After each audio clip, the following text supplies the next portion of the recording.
Un saludo muy especial a todas las personas que se conectan a esta hora a nuestra transmisión de Ciencia a la Mano, una iniciativa de apropiación social del conocimiento de la Facultad de Medicina de la Universidad de Antioquia y la IPS Universitaria. El día de hoy vamos a conversar acerca del cerebro, algunos de sus problemas, cómo podemos prevenirlos y parte de su funcionamiento, que es bastante interesante. Mi nombre es Daniel Ruiz, soy estudiante del pregrado de Medicina de la Universidad de Antioquia y el día de hoy me acompaña un experto que se suma a esta iniciativa para traer el conocimiento a toda la comunidad, el doctor Carlos Tobón Quintero, médico, doctor en ciencias básicas biomédicas, con énfasis en neurociencias, coordinador del grupo de neuropsicología y conducta GRUNECO y docente de la Facultad de Medicina de la Universidad de Antioquia. ¿Cómo está, doctor? Muy bien, Daniel, ¿tú cómo estás? Muy bien, gracias. A quienes siguen la transmisión en vivo, los invitamos a dejar todas sus preguntas en la caja de comentarios. Recuerden que los vamos a estar leyendo por ahí.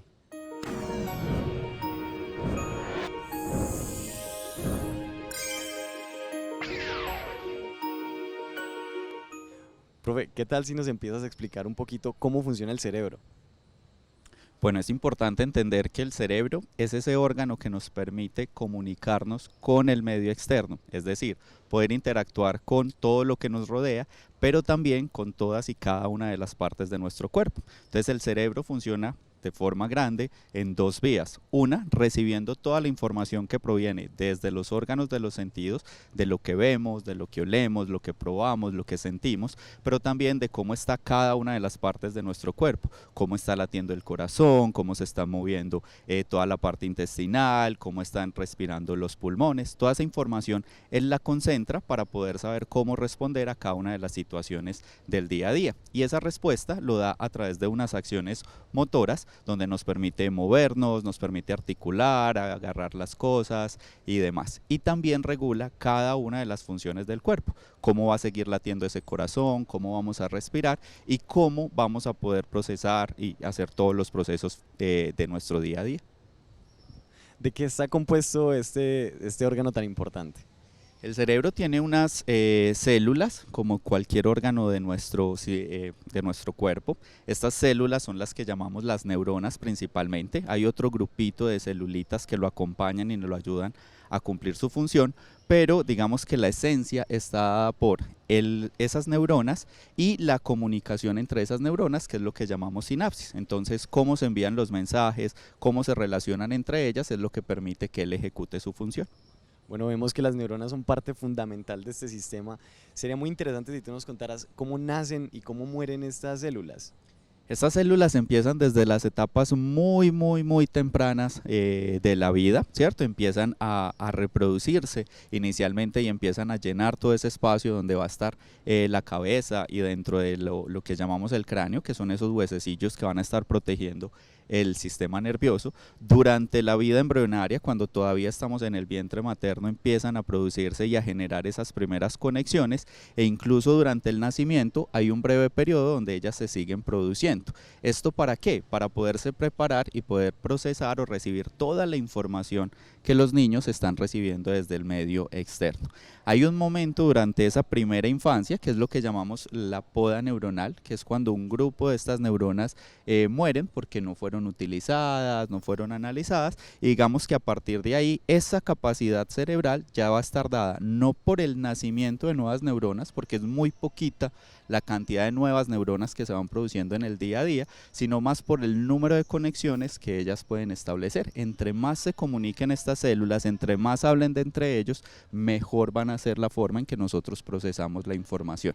Entonces así van creciendo y ya a lo largo de nuestra vida, después de la infancia, empieza el proceso que pudiéramos llamar de neurodegeneración, y es que estas neuronas van muriendo poco a poco, y es lo que hace que durante el envejecimiento o la etapa ya pues adulta y la vejez, pues vamos perdiendo poquito a poquito ciertas capacidades. Hablando de este desarrollo, eh, el tamaño del cerebro, la masa encefálica, influye en la inteligencia de una persona.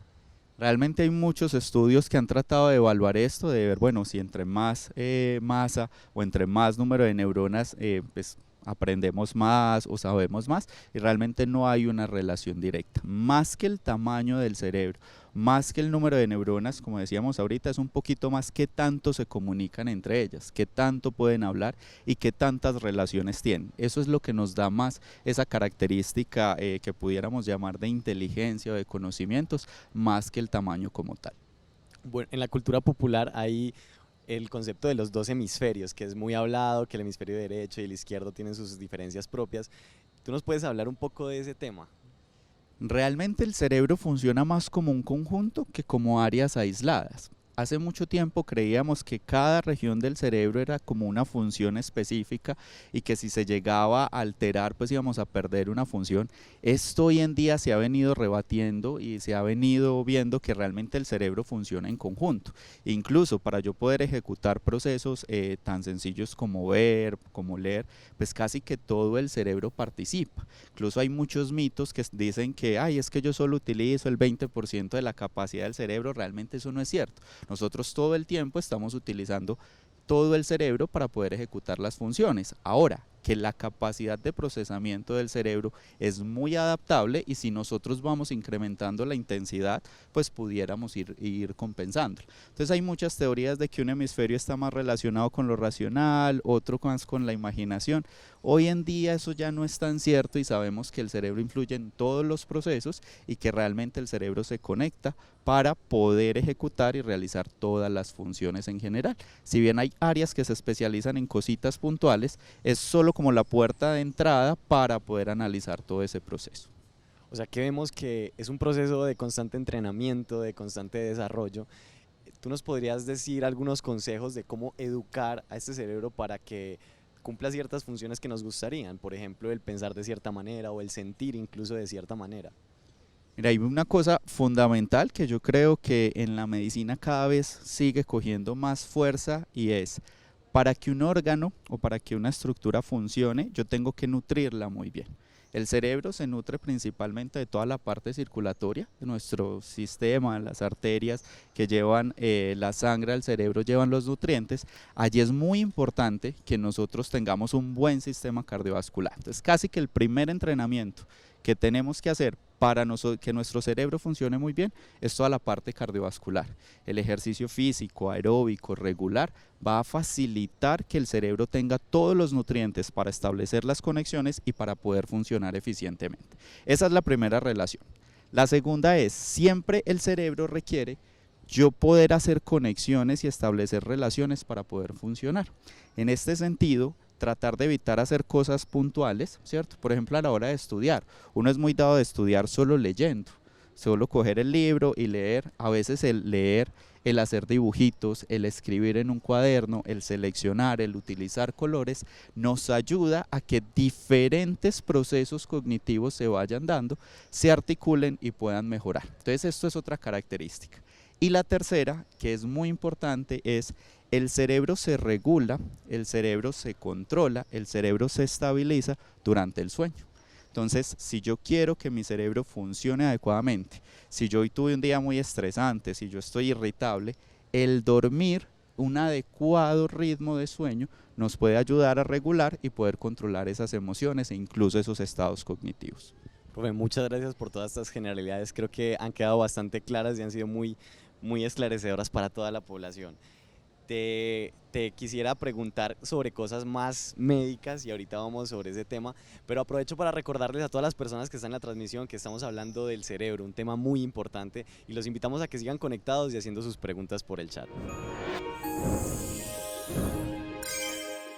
El botiquín para encontrar al hombre invisible es una estrategia transmedia de apropiación social del conocimiento que se generó a partir del Grupo Neuropsicología y Conducta, el Grupo de Neurociencias de Antioquia, con el apoyo del Ministerio de Ciencia, Tecnología e Innovación de Colombia y los semilleros de investigación de la Facultad de Medicina de la Universidad de Antioquia. Con esta estrategia queríamos llevar nuestro conocimiento sobre enfermedad de Alzheimer a la comunidad que tanto nos ha ayudado con nuestros descubrimientos y demás aspectos científicos que hemos realizado, especialmente con la enfermedad de Alzheimer de origen genético. genético. Esta cartilla que tenemos acá es uno de los elementos que se encuentran en la nube que las personas pueden disponer para llevar un seguimiento de su enfermedad y la de su persona que están cuidando. Además de la cartilla tenemos otros elementos metafóricos que cuentan la historia de la enfermedad de Alzheimer desde diferentes perspectivas. Entre ellas están las historietas. Además de estas estrategias para mostrar la metáfora sobre la enfermedad de Alzheimer, tenemos otros elementos multimedia que nos hablan un poco más al respecto de qué es la enfermedad, cómo se maneja y qué estamos investigando para poder modificar su curso clínico en algún momento.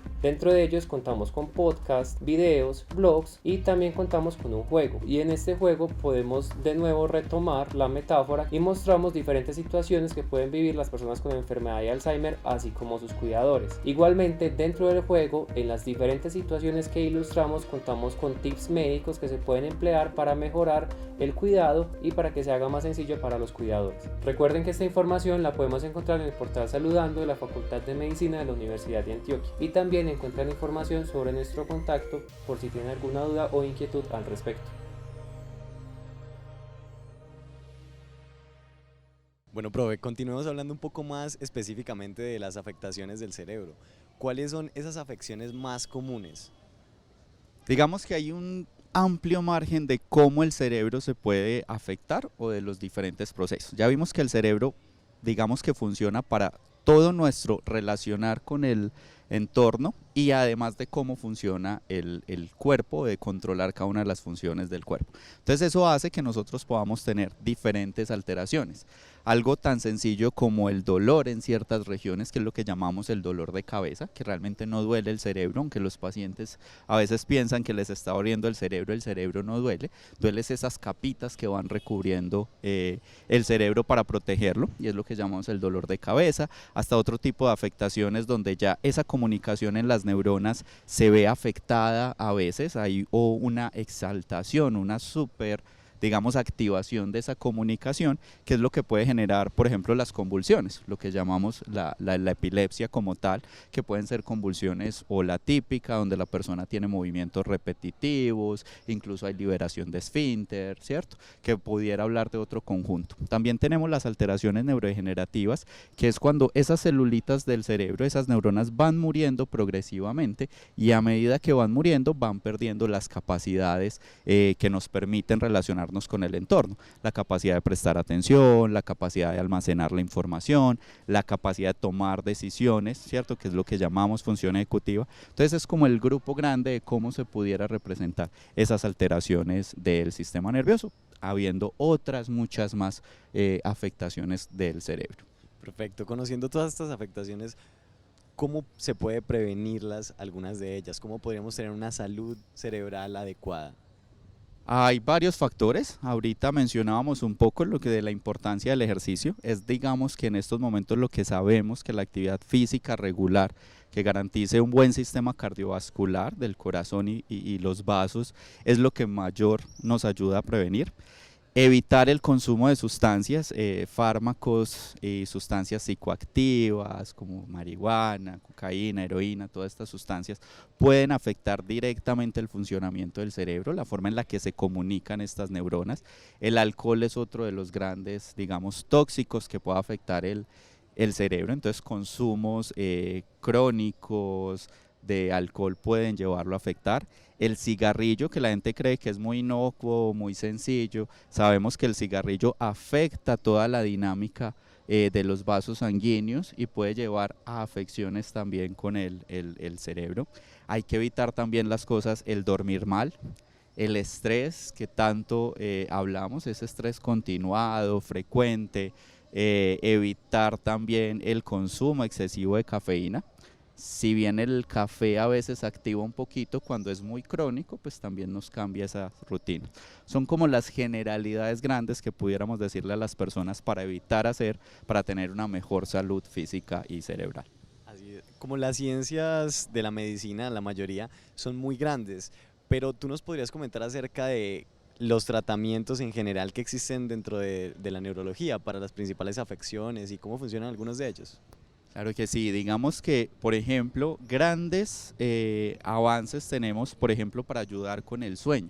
con las alteraciones del sueño. Hay algunos medicamentos que dependiendo de los trastornos nos pueden ayudar a regular el ciclo de sueño para que podamos tener una mejor rutina de sueño y así evitar ciertos problemas. También en el campo de la epilepsia, para controlar esas convulsiones hay adelantos muy buenos que nos permiten estabilizar y mantener los pacientes muy controlados. Para los dolores de cabeza la gente a veces cree que no hay solución, pero una toma efectiva de los medicamentos nos pueden ayudar, incluso los analgésicos simples. La gente a veces no les gusta mucho el acetaminofén, van donde el médico, ay, es que solo me mandó acetaminofén, pero yo que sufro de dolores de cabeza y de migrañas frecuentes sé que es perfecto, pero cuando uno lo toma adecuadamente, es decir, cuando está iniciando el dolor y yo sé que me lleva a episodios graves, si lo tomo allí, pues me va a poder controlar y regular, pero si yo espero que avance mucho, no se va a hacer. Entonces realmente tenemos muchos avances, todavía hay muchos retos grandes. En el tema de las enfermedades neurodegenerativas seguimos trabajando, de hecho nuestra facultad y la universidad en sí han generado grandes grupos de investigación que trabajan para buscar solución a estos males, pero digamos que ahí vamos trabajando poco a poco. Bueno, profe, ya hemos conversado y abarcado muchos temas que serán de gran importancia para toda la comunidad. Y primero agradecerte pues por el tiempo y toda esa dedicación a compartir tus conocimientos. Por otro lado, recordamos que estamos en Ciencia a la Mano y esta comunidad está abierta a recibir todas las preguntas porque la curiosidad humana no tiene límites. La Facultad de Medicina de la Universidad de Antioquia cuenta con una unidad de imágenes diagnósticas en resonancia magnética ubicada en la sede ambulatoria del Hospital Alma Mater de Antioquia, antes IPS Universitaria Sede Prado, donde personas e instituciones podrán acceder a servicios de salud relacionados con la identificación y diagnóstico de enfermedades, incluso en estadios iniciales cuando son fácilmente tratables. Esta unidad, que hace parte del Laboratorio Integrado de Medicina Especializada LIME, cuenta con un resonador de alta tecnología único en el país.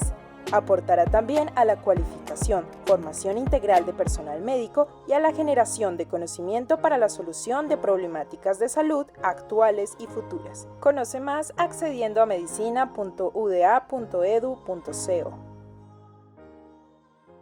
En la sociedad hay muchos mitos alrededor de lo que es el cerebro, parece un tema muy misterioso en ciertas ocasiones.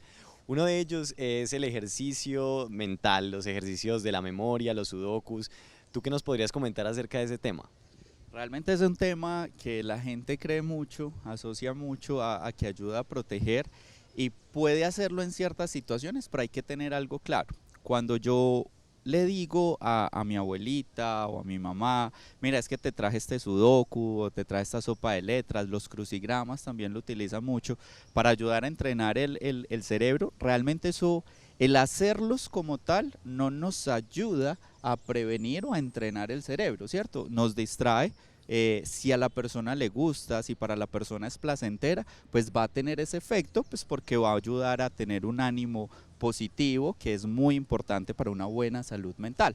Pero si yo lo hago es al contrario y de casi que obligo, constantemente estoy recriminando, pero mira mamá que te traje estos 20 y no los has hecho porque no le gusta, pues aunque los haga ahí voy a lograr el efecto contrario, voy a generar un estrés, voy a generar una situación preocupante que más que ayudarnos a proteger puede llevarnos incluso a acelerar los procesos o puede llevar a un daño cerebral. Entonces aquí lo importante es hacer actividades que nos gusten, que nos resulten placenteras. Pasa también con los niños, a veces con los videojuegos. Si el niño está concentrado, son videojuegos donde tiene que resolver retos, donde tiene cierto nivel de abstracción, de relacionar, de resolver pistas, eso nos va a ayudar a él para poder desarrollar los procesos cognitivos, ¿cierto? Implica mucho de qué tanto nos gusta y qué tanto reto nos puede poner para el cerebro. Bueno, hay otro mito muy difundido en la comunidad y es que los psicodélicos hacen que podamos explorar partes de nuestro cerebro que no podríamos explorar sin ellos. ¿Qué nos podrías comentar acerca del uso de estas sustancias?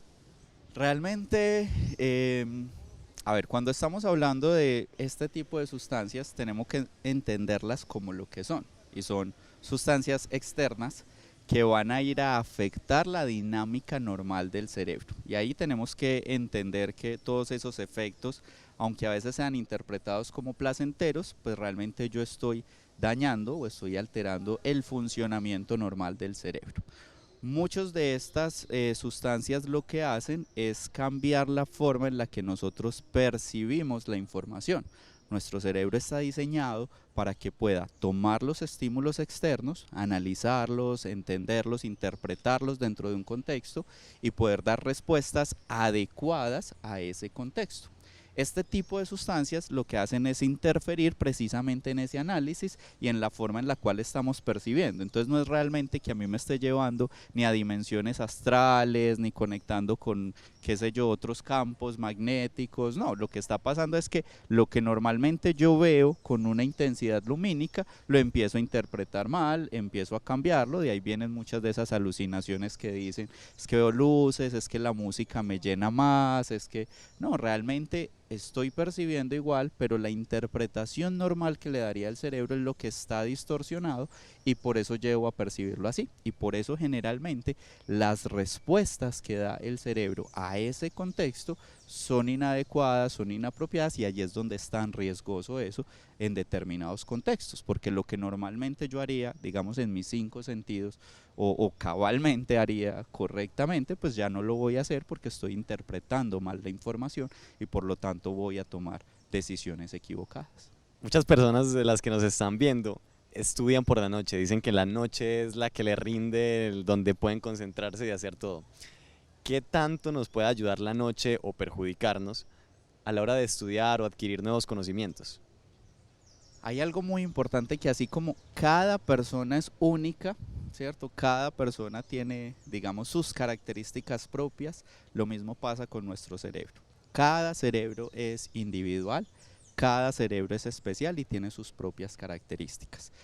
La información, todo lo que nosotros recibimos durante el día, no solo lo que leemos, lo que vemos, lo que escuchamos, lo que analizamos, el momento cumbre donde se va a almacenar y se va a guardar para todo el tiempo es durante el sueño.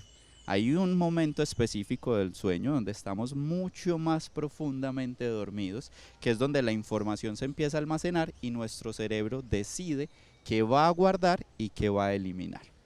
Esto no se da igual en todas las personas. Hay personas que tienen, digámoslo así, un patrón de sueño donde les da sueño muy temprano, 7, 8 de la noche, y se pueden levantar muy temprano, 3, 4 de la mañana, 5 de la mañana. Hay otros que tienen un patrón contrario, les da sueño muy entrada a la madrugada, pero se tienen que despertar tarde. Entonces, dependiendo de ese ritmo, si yo tengo el sueño muy temprano o muy tarde, es que se va a dar el momento de consolidación de la información. Entonces, ¿qué pasa? Si yo soy una persona que estoy acostumbrada a acostarme muy temprano, 7 de la noche, 8, y retraso mis horas de sueño para leer y para estudiar, pues lo que va a pasar en ese momento es que primero la atención no va a estar tan funcional, entonces no me voy a concentrar efectivamente en lo que estoy leyendo. Segundo, ese momento en el que el cerebro debería estar almacenando la información, yo apenas la estoy introduciendo, entonces no la voy a almacenar. Entonces para esas personas va a ser muy difícil hacerlo. Mientras que si mi patrón es el contrario, y yo estoy acostumbrado a que mi ciclo de sueño formal empiece muy en la madrugada, pues durante ese periodo de las 10, 11 de la noche yo estoy activo, voy a poder leer, voy a poder introducir la información y cuando a las 2, 3 de la mañana inicia mi ciclo de sueño, pues el cerebro ya va a tener la información para almacenarla y para guardarla. Entonces, dependiendo del patrón es que uno va organizando las actividades y no solo aplica para leer, aplica para estudiar, aplica para las clases e inclusive para el ejercicio físico. Hay momentos del día donde uno va a tener un mejor rendimiento y donde los músculos lo van a aprovechar mucho más. Creo que ya hemos hablado bastante sobre el cerebro, este tema tan interesante, pero lastimosamente el tiempo se nos acaba y tenemos que cerrar el programa, pero estoy seguro de que muchas personas en casa tienen todavía muchas dudas, tienen todavía muchas preguntas que quisieran hacernos y las pueden dejar en el chat, pero también hay una página web que podrían visitar para encontrar información, saludando.medicinauda.co. Ahí podrán encontrar información diversificada sobre todos los temas que ya hemos hablado aquí y sobre el que estamos tratando el día de hoy. Muchas gracias a todas las personas que estuvieron conectadas y especialmente a la facultad por esta bonita iniciativa para explicar cada uno de los temas para la comunidad. Eso es lo más importante de nuestra razón de ser. Las personas que se conectaron a nuestra transmisión, un agradecimiento gigante. Les recordamos que esto es Ciencia a la Mano, una iniciativa de apropiación social del conocimiento promovida por la Facultad de Medicina de la Universidad de Antioquia y la IPS Universitaria. Un saludo a todos, nos vemos en el siguiente programa.